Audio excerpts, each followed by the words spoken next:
Assalamualaikum dan salam sejahtera. Ini Insight Talk dan anda bersama saya Nabia Hamid dalam program Bual Bicara yang mengupas isu-isu semasa dan politik tanah air. Baiklah, landscape politik di Malaysia semakin berkembang dengan kehadiran banyak parti, terutamanya Parti Melayu, dan seperti mana yang kita ketahui 12 Ogos lalu, Dr. Mahathir Mohamad iaitu bekas Perdana Menteri telah mengumumkan Parti Pejuang Tanah Air ataupun Pejuang, yang juga satu lagi Parti Melayu yang akan mewarnai arena industri politik kita ini. Dan satu lagi, kalau kita lihat banyak parti-parti Melayu yang kuat sebelum ini iaitu UMNO dan PAS dan juga Bersatu. Sesuai dengan tajuk kita hari ini, mampukah Pejuang menyaingi parti Melayu yang lain? Dan bersama dengan saya hari ini tetamu yang istimewa iaitu Timbalan Presiden Pejuang iaitu Datuk Dr. Marzuki Yahya. Terima kasih kerana bersama dengan kami. Datuk, apa khabar? Baik, Alhamdulillah.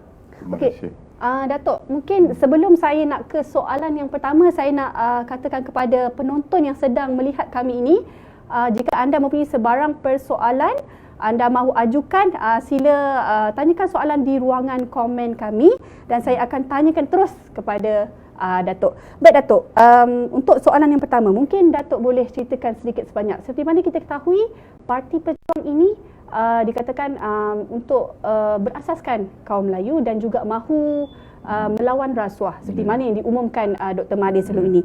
Jadi apa sebenarnya strategi yang paling ampuh untuk memastikan boleh menyaingi parti-parti lain dalam menambat hati rakyat? Baik, terima kasih. Assalamualaikum warahmatullahi wabarakatuh.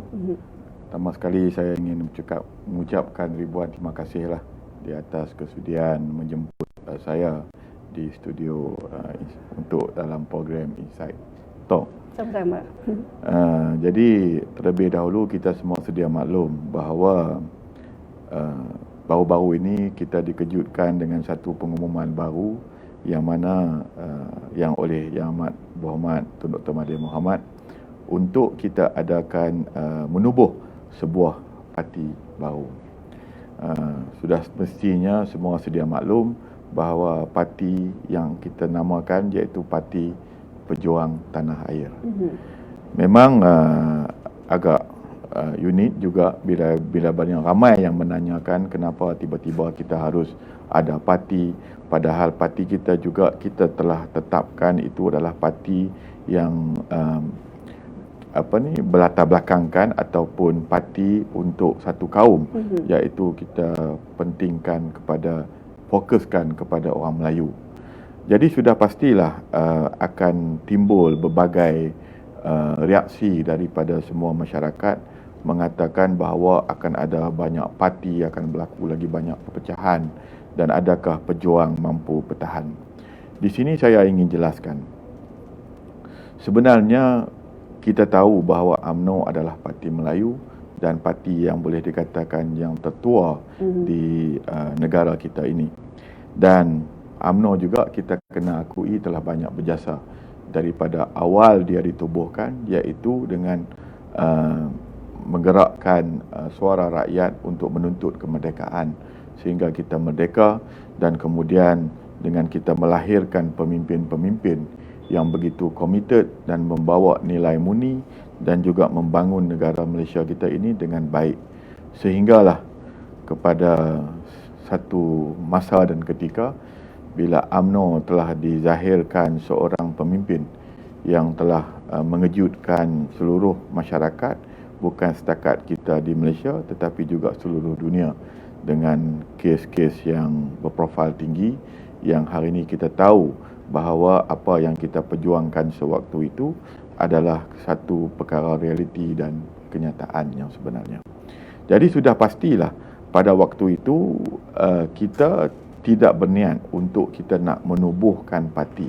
Kerana sebelum pejuang ini, parti Tun Dr. Mahathir, parti saya adalah Bersatu. Jadi sudah pasti pada waktu itu saya ulangi berkali-kali bahawa kita tidak pernah mahu untuk menubuhkan Bersatu. Apa yang kita usahakan pada waktu itu adalah untuk kita nak memperbaiki UMNO.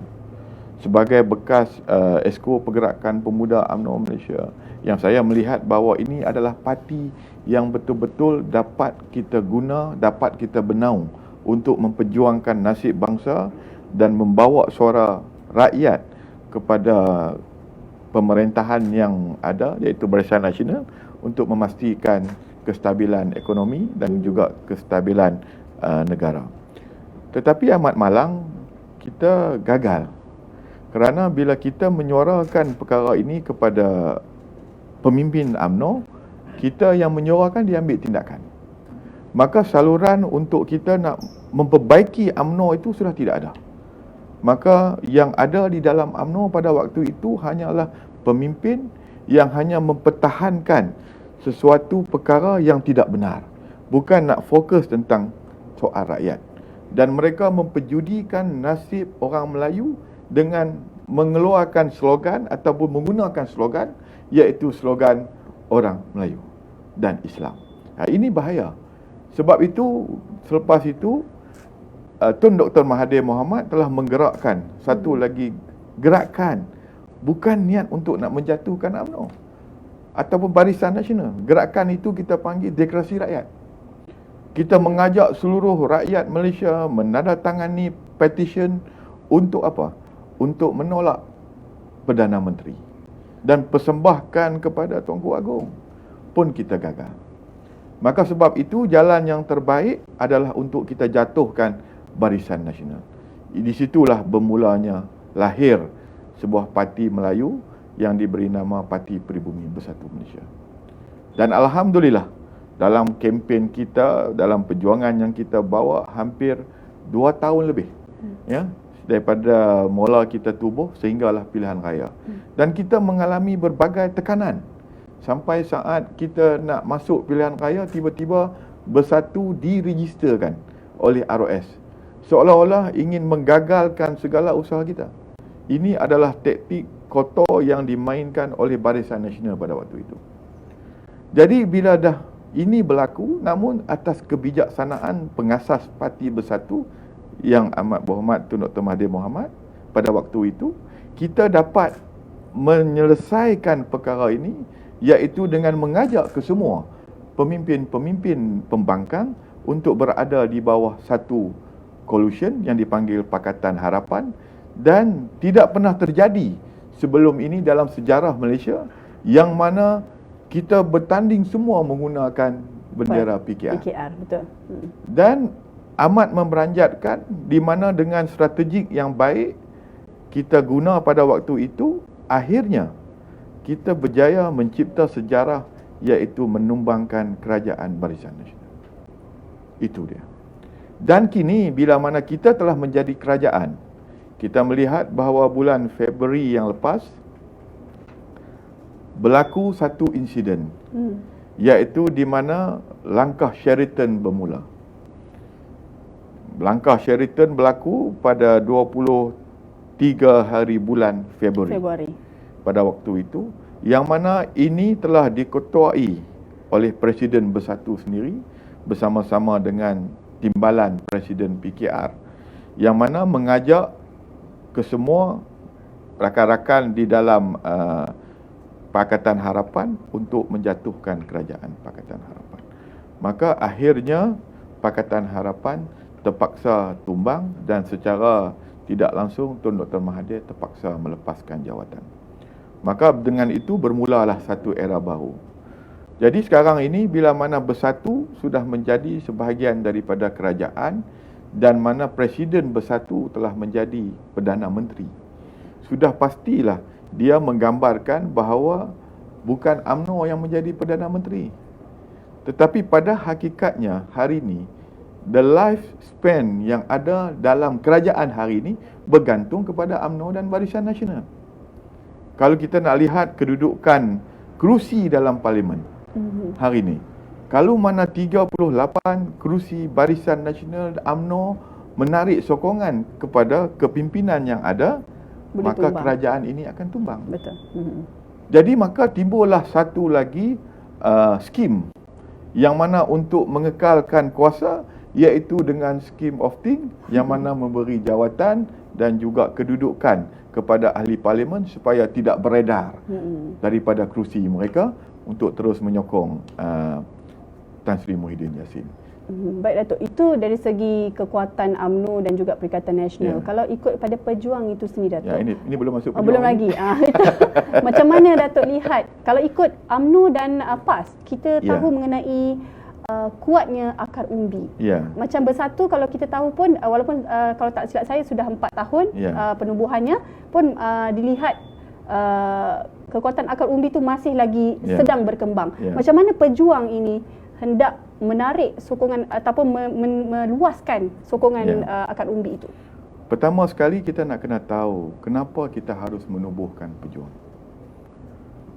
Kerana kita mengamati bahawa UMNO yang ada ini sudah tidak relevan lagi. Bersatu juga telah mengamalkan dasar yang sama yang dilakukan oleh kerajaan UMNO dan Barisan Nasional. Yang mana kita tahu kegagalan sebuah negara itu adalah kerana dengan rasuah.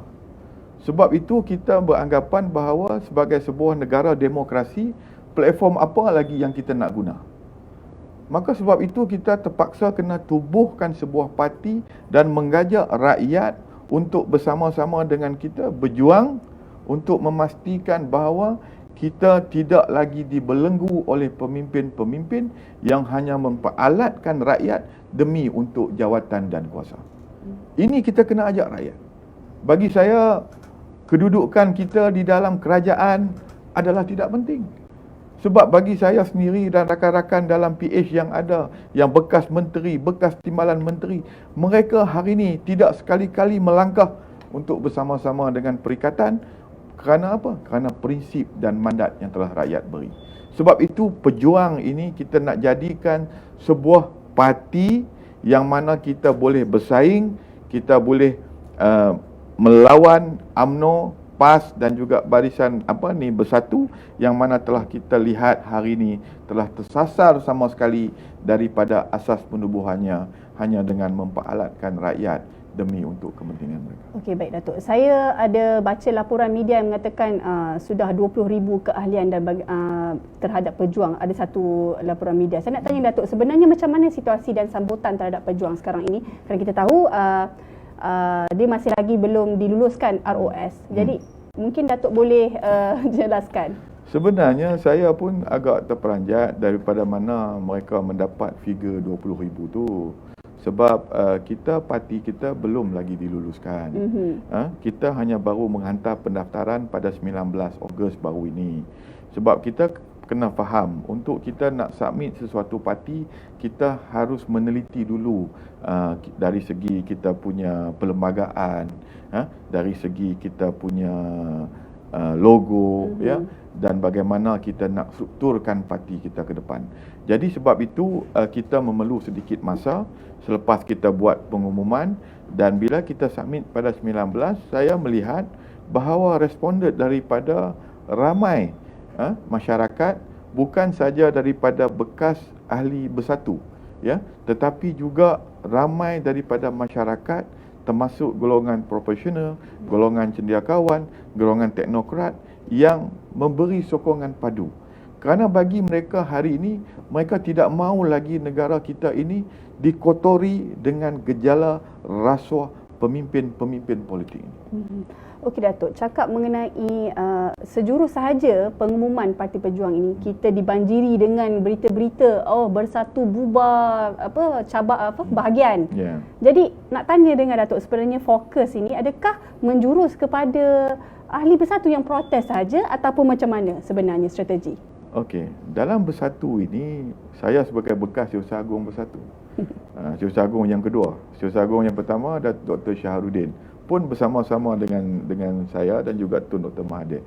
Dan saya adalah Setiausaha Agung yang kedua, dan sewaktu krisis itu saya sebagai Setiausaha Agung. Saya nak terangkan di sini, di dalam Bersatu ini dia ada 2 fasa keahlian. Keahlian kita yang pertama adalah di awal penubuhan kita. Awal penubuhan kita pada waktu itu adalah ahli-ahli yang benar-benar bertekad untuk melawan kleptokrat. Ahli yang mempunyai jati diri yang kuat. dan mereka menyokong bersatu kerana asas penubuhannya itu adalah untuk melawan kleptokrat dan menjadikan negara ini sebagai sebuah negara yang bilang dan terbilang. Ini yang kita usahakan pada waktu itu. Tetapi bila selepas pilihan raya kita telah menjadi kerajaan, ada lagi satu fasa ahli yang masuk.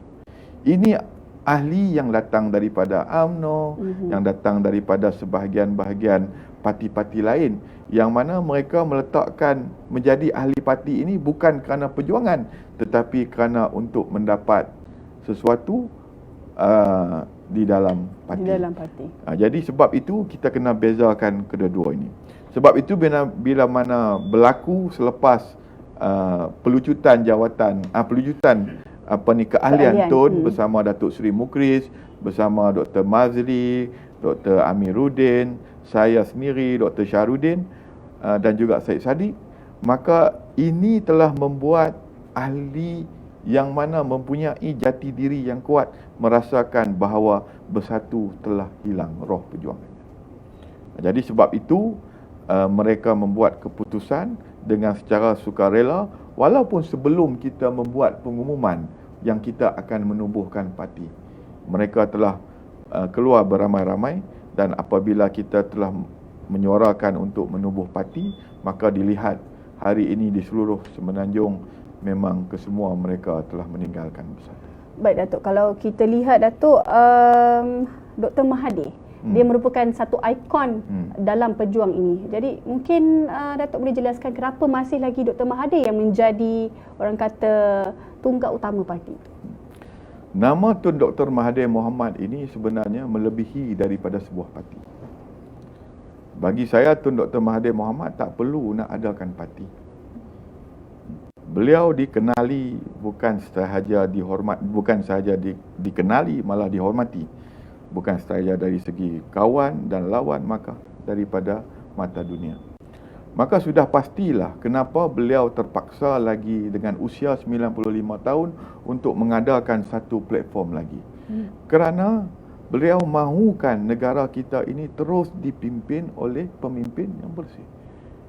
Sebab itu hari ini atas iktizam dan ilham yang hadir daripada beliau sendiri, dia kata tak apa, kita lawan dengan secara demokrasi, iaitu kita harus ada parti politik.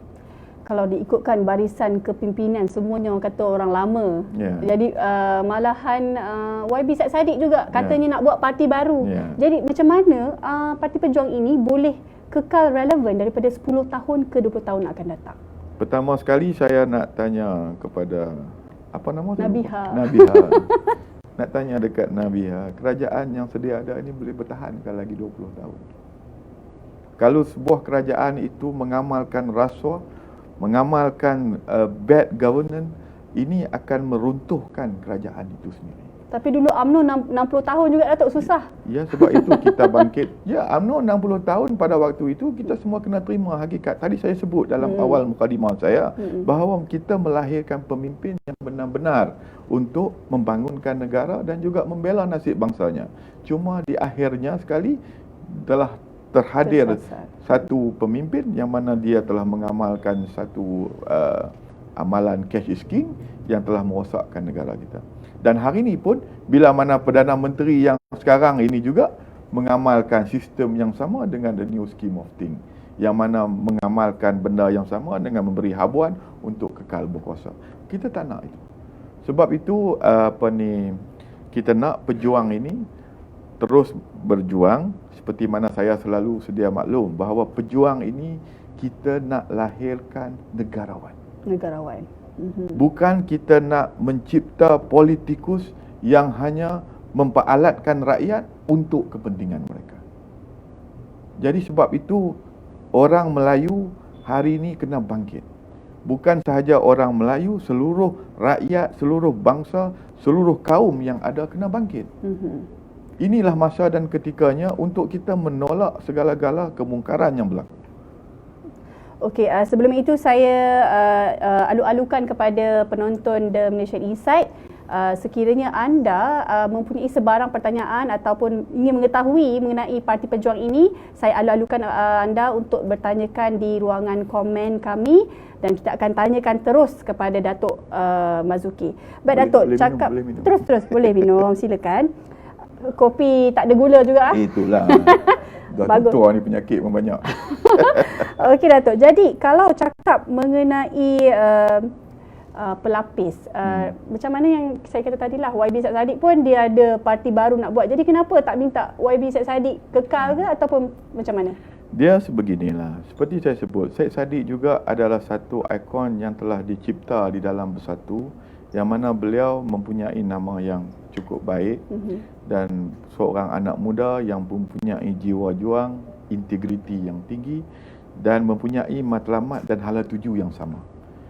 Mungkin dari segi pandangan anak muda adalah sudah tiba masa dan ketikanya untuk anak muda adakan satu parti ataupun ingin mereka menggerakkan satu gerakan baru. Saya rasa kita harus memberi sokongan. Dan sebab itu selagi beliau berada dalam landasan yang benar untuk beliau untuk menyokong perjuangan kita, dan kita kena bagi sokongan. Sebab itu bagi saya untuk Syed Saddiq membuat keputusan sama ada nak membuat NGO anak muda ke, membuat parti anak muda ke, tetapi untuk membawa ke arah kebaikan adalah menjadi tanggungjawab kita untuk memberi sokongan. Okey, jadi Datuk, itu mengenai Parti Muda.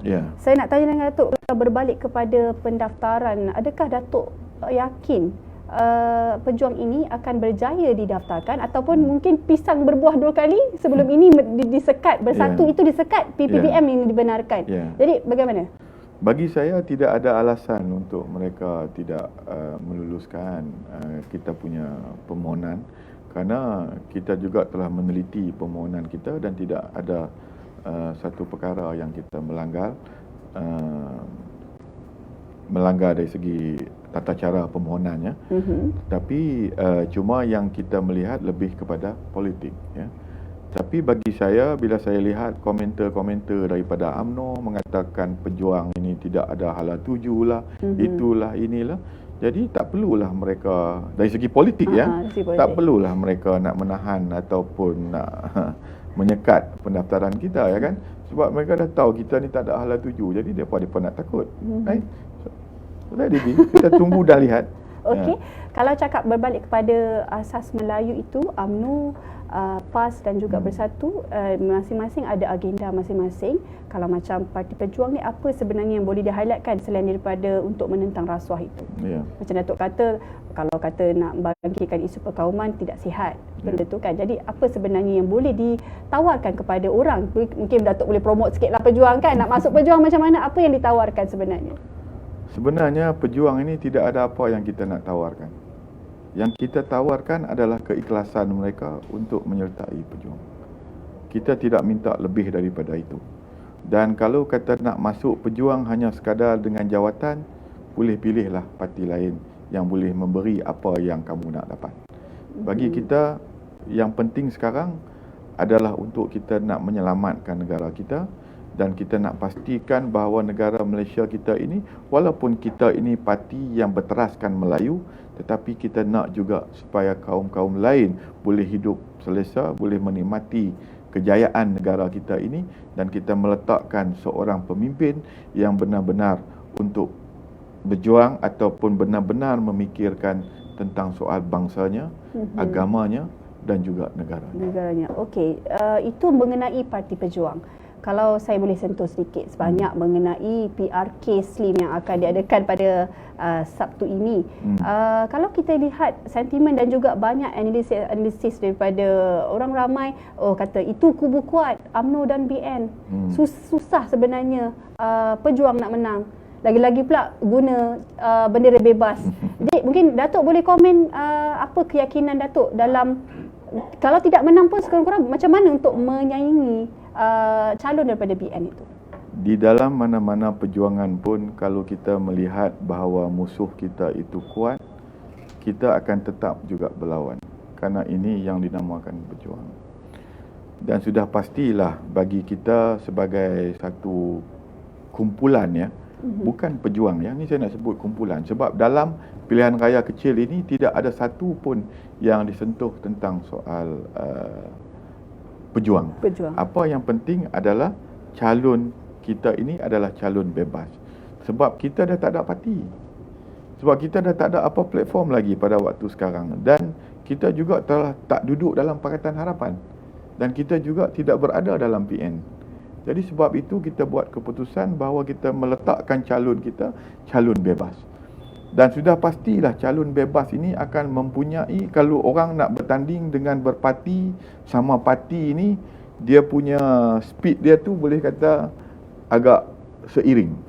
Tetapi kalau kita calon bebas ini, kita ibarat uphill battle. Memang satu perkara yang agak sukar.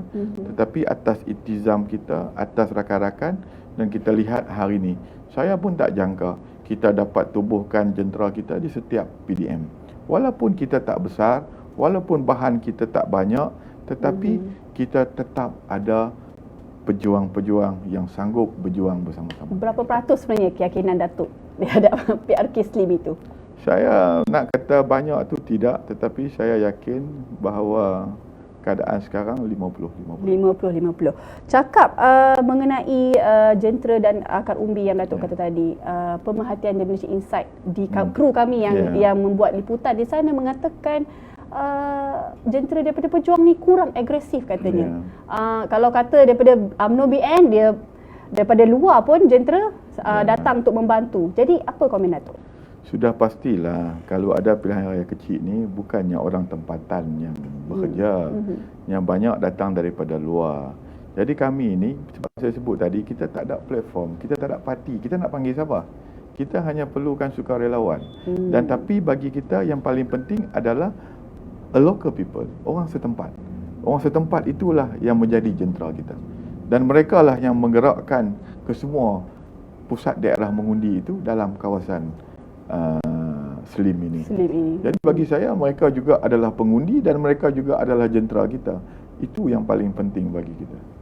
Okey Datuk. Kalau saya kata kita berbalik kepada Parti Melayu.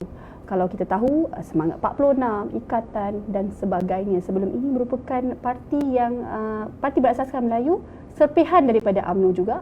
Tetapi selepas itu hilang daripada radar.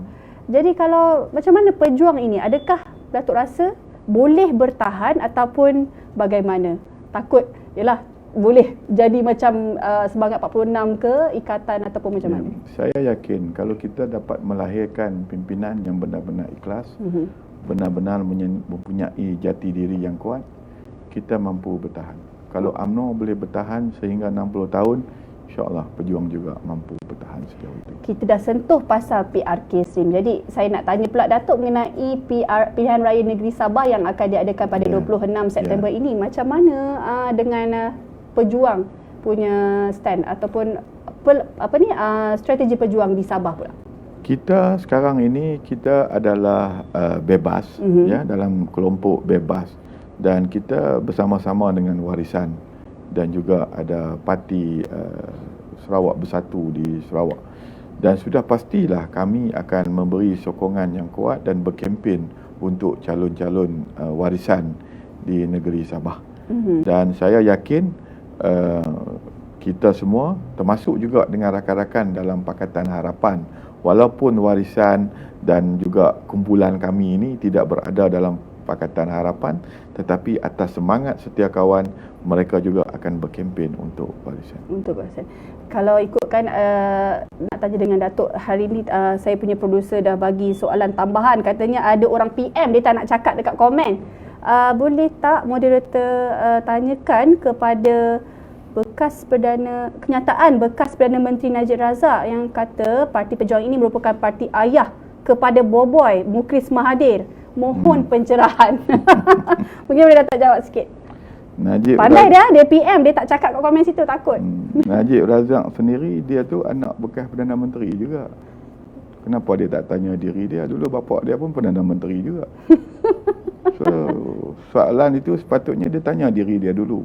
Sebenarnya bagi saya ini bukan soal anak bapa atau itu tidak. Tapi ini adalah soal prinsip. Kalau Mukris sendiri pun melanggar prinsip dia, dia tak mau bersama. Kalau sekarang dia dah jadi menteri dan dia dah jadi timbalan Perdana Menteri. Tetapi atas dasar prinsip bahawa ini adalah satu perkara yang salah. Dan nak tanya balik kepada bekas Perdana Menteri yang menanya soalan itu, dulu bapa dia menyelamatkan Felda, membina Felda, dan hari ini dia menghancurkan Felda. Sepatutnya soalan itu tanya kepada dia. Tak perlu kita bangkitkan tentang soal-soal anak beranak ini, sebab dia sendiri adalah anak bekas Perdana Menteri. Bapa dia dulu membina negara ke kampung, ke hilir, membina Felda, membangunkan Felda hingga menjadi terkenal di dunia, sehingga mampu membawa pelaburan yang menghancurkan dia. Okey, dengar tu Datuk Seri daripada jawapan daripada Datuk Masuki. Okey, kalau saya berbalik, saya terlupa nak tanya soalan mengenai pilihan raya negeri Sabah. Kalau ikutkan Tun Dr. Mahathir, sebelum ini kalau isu di Sabah ini dikaitkan dengan isu IC, Datuk. IC. Ya. Jadi Datuk, macam mana? Adakah melihat isu ini seperti liability kepada pejuang atau bagaimana? Sebab isu IC sebelum ini di Sabah. Kad pengenalan. Betul. Isu ini juga telah dimainkan sewaktu ada pilihan raya kecil Parlimen Kimanis, tak salah saya. Kimanis, betul. Dan saya tidak dapat nak mengesahkan perkara ini dengan lebih lanjut kerana untuk mengeluarkan ASI ini adalah seharusnya datang daripada pendaftar, bukan datang daripada parti politik. Jadi saya rasa perkara ini biarlah lebih spesifik untuk saya nak komen tentang soal IC ini. Okey, baik Datuk. Jadi Datuk, kalau cakap pasal PRK Slim, kita dah cakap pasal PN Sabah. Nak tanya Datuk selepas ini, dalam karier politik Datuk pula. Macam mana Datuk rasa akan teruskan untuk fokus parlimen atau macam mana DUN atau bagaimana? Sebenarnya saya ini bukan orang politik. Saya sebenarnya lebih khusus kepada berniaga kan. I'm a businessman. So saya ada kerjaya saya sendiri. Dan saya terpaksa meninggalkan semua ini sewaktu saya memulakan gerakan Demokrasi Rakyat pada waktu itu.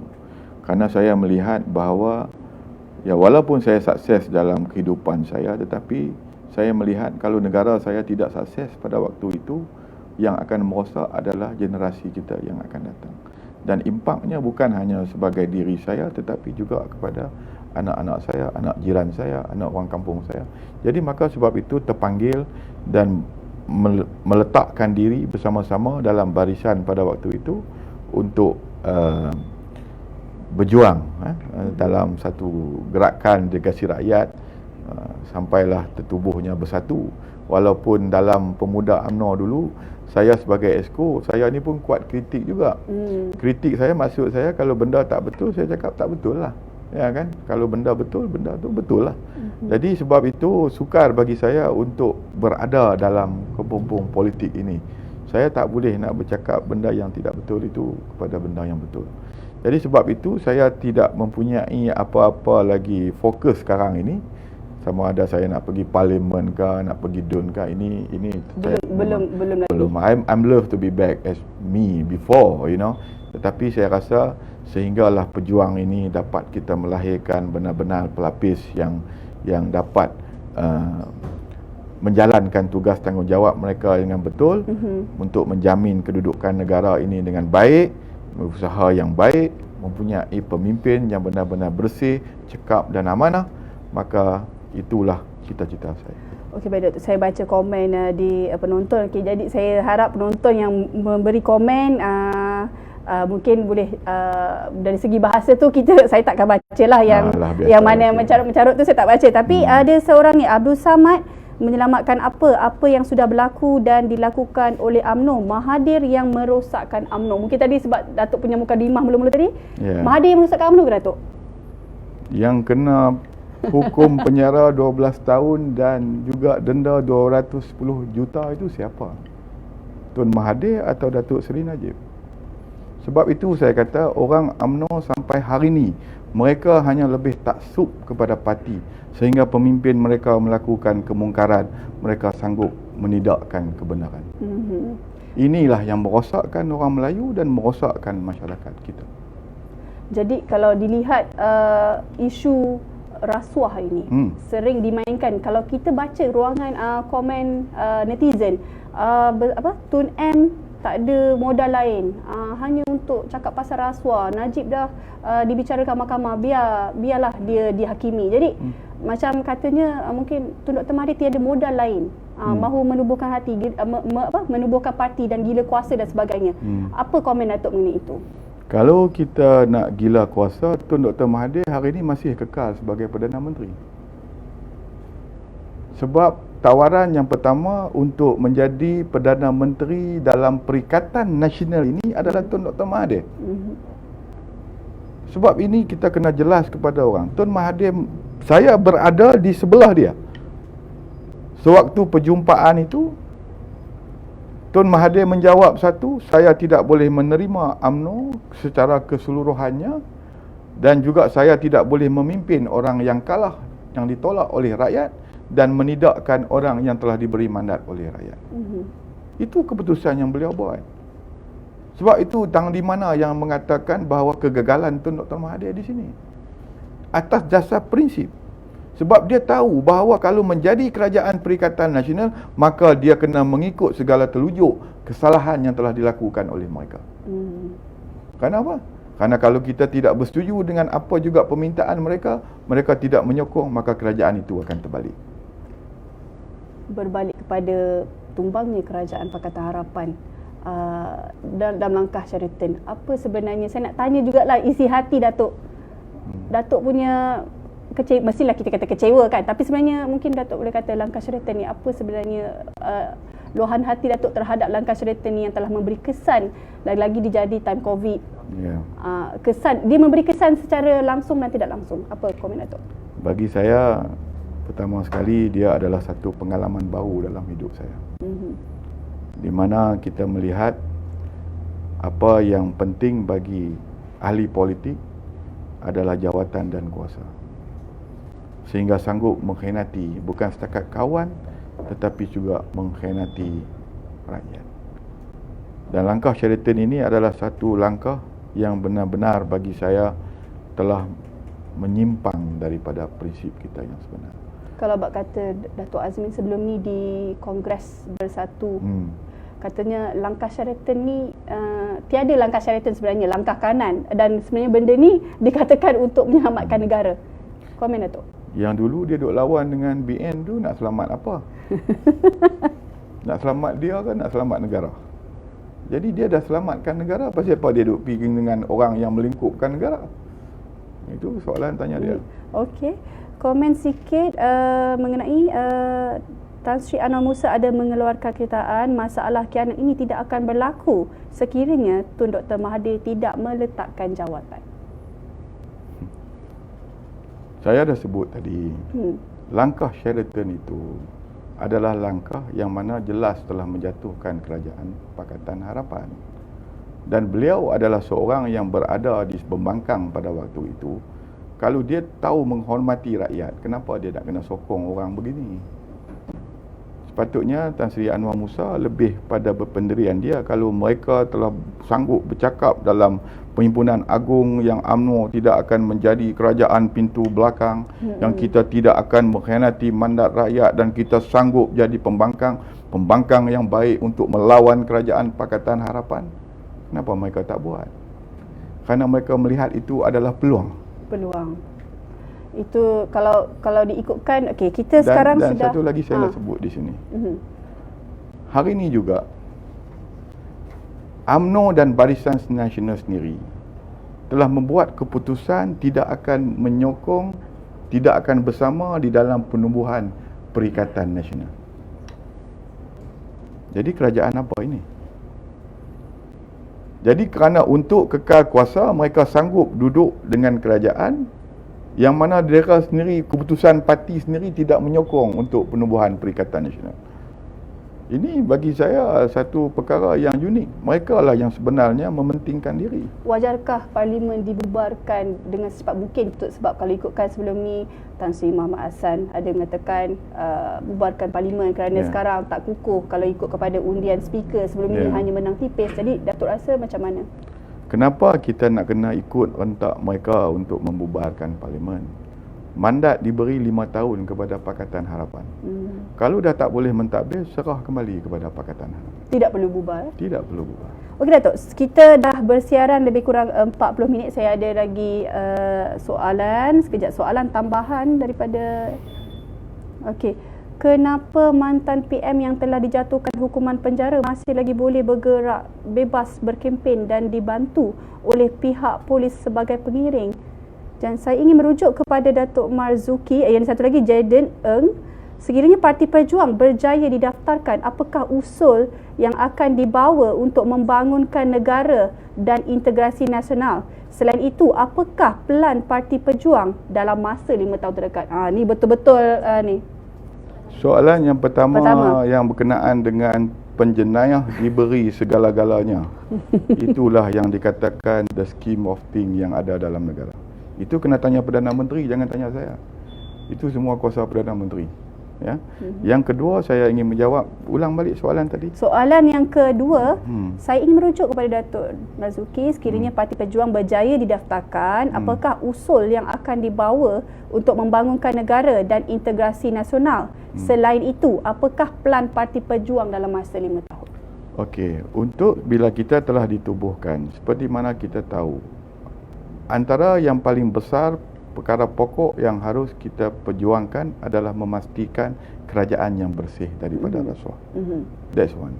Untuk kita nak bercakap tentang soal pembangunan yang lain-lain ini, perkara yang paling pokok adalah rasuah. Kalau masalah gejala rasuah ini tidak dapat kita tandingi, sudah pastilah apa yang kita usahakan tidak akan berjaya. Maka sebab itu saya kata dalam masa 5 tahun yang akan datang, Pejuang akan terus memperkasakan kita punya kedudukan dan kita akan ke seluruh pelosok dalam negara ini untuk memberi penerangan pentingnya untuk kita bersama-sama berganding bahu dalam perjuang untuk kita nak mempertahankan martabat bangsa, agama dan negara. Baik, itu kita masih ada lagi 5 minit nak tanya. Okey, mungkin ada kata-kata terakhir Datuk, rayuan Datuk terhadap rakyat ni mengenai sokongan kepada pejuang ini. Apa yang boleh diperkatakan? Sebelum saya nak buat rayuan kepada rakyat, saya nak merayu juga kepada pengundi di Slim, keluarlah mengundi dan undilah calon kita, iaitu saudara Amil Hushairi, calon 01 yang lambang pokok. Sudahlah dengan mengundi Barisan Nasional kerana pemimpinnya sendiri telah dijatuhkan hukuman. Dan hari ini mengundi Barisan Nasional adalah ibarat mengundi untuk meraih simpati kepada seorang penjenayah. Okey, sekejap. Ada lagi soalan penonton? Okey, sekejap. Saya dapatkan soalan penonton. Terakhir, saya dah daripada tadi terakhir Datuk. Okey, orang nak tanya. Apa?